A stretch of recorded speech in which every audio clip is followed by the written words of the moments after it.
Hey, what's up, YouTube? I tried to film this before, but there was way too much yelling in the last one, so I figured I'm going to re-upload it, so that way there's less sound in the background, you won't have to worry about it. Everybody in this family seems to have big lungs, so I apologize. Anyway, let's get this deck profile started.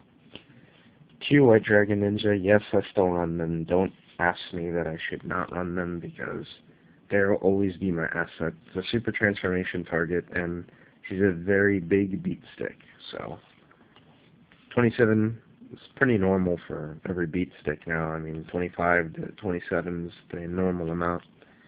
Then we have Hanzo, which is basically the Stratos of the deck.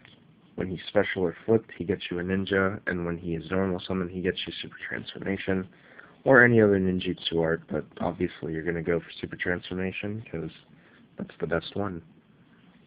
Double upstart to help special Hanzo so you can get a search off of him. I usually special Hanzo and have him bring Earth Armor in my hand. If I have Flame Armor, if I have Earth Armor, I'll have him bring Flame Armor to my hand, so that way I'll be able to have a play in case my opponent warnings my Exceed Summon.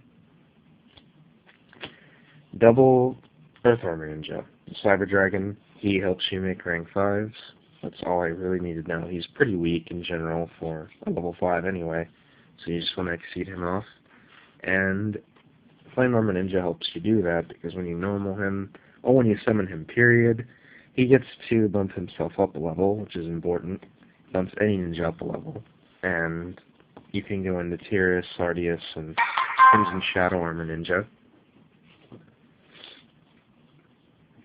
And we have 2 Thunder Kings, because Thunder King is a meta stopper, and it's another beat stick you have besides Hanzo, which is important, because you're not going to be having a lot of big monsters in this deck, you're going to be exceeding a lot, so being able to stop your opponent for a little bit and stop their special summons is important. Then we have the Hand Traps, which is 2 Veilers.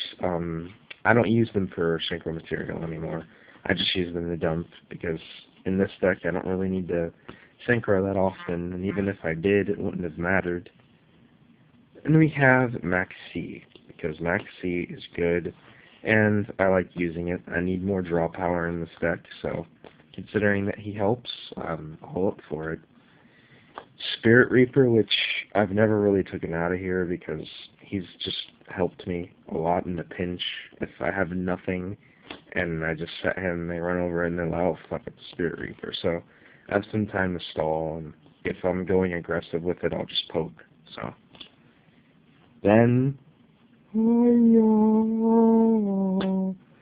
Blackluster Soldier. Yes, I finally got my hands on one thanks to Z Warrior. That's what his nickname is.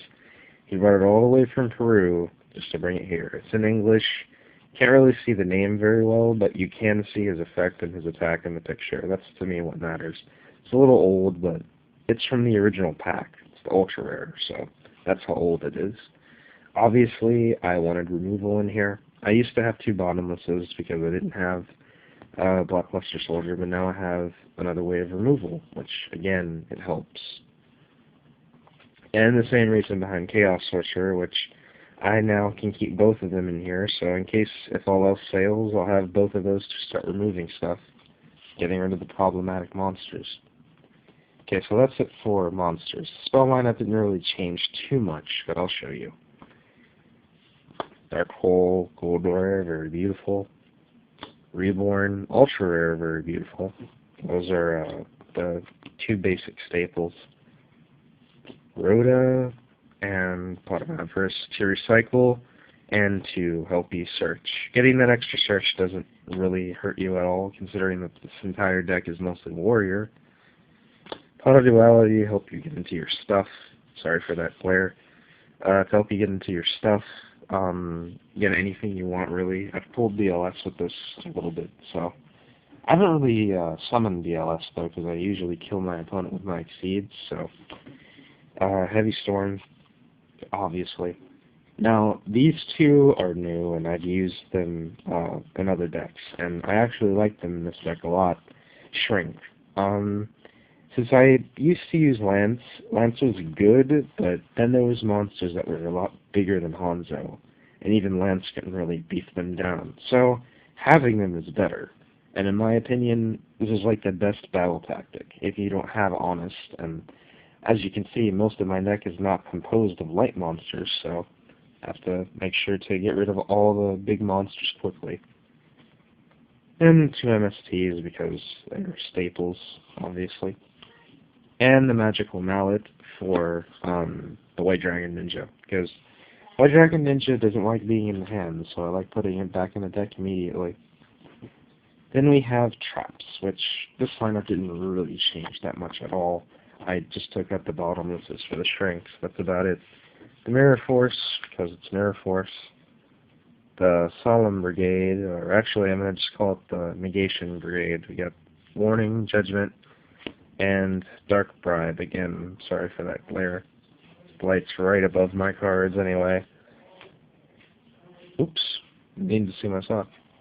Alright, and then we have, stuck there, 3 Super Transformations, because you need that for Hanzo to grab, you need that for White Dragon Ninja, so that way you'll be able to summon it from the deck.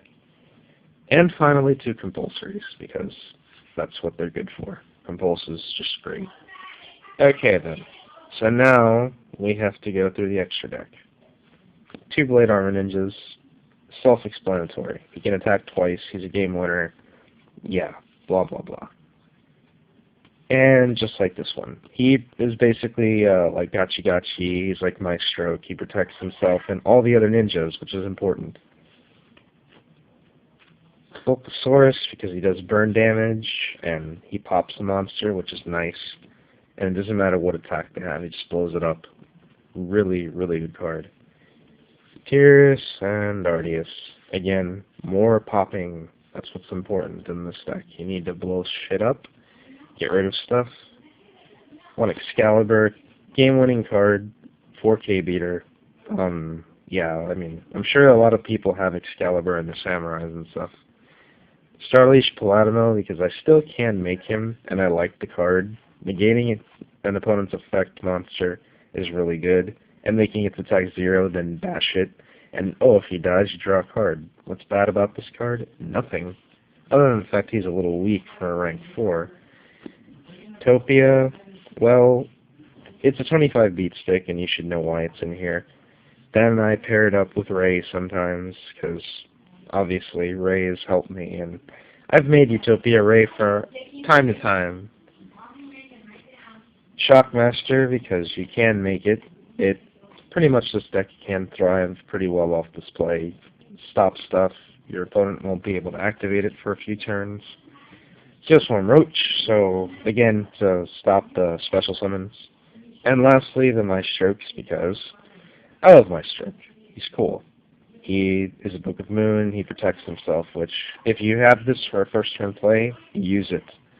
Anyway, this is 13 Dragonblade signing off. I hope you enjoyed my Ninja deck profile.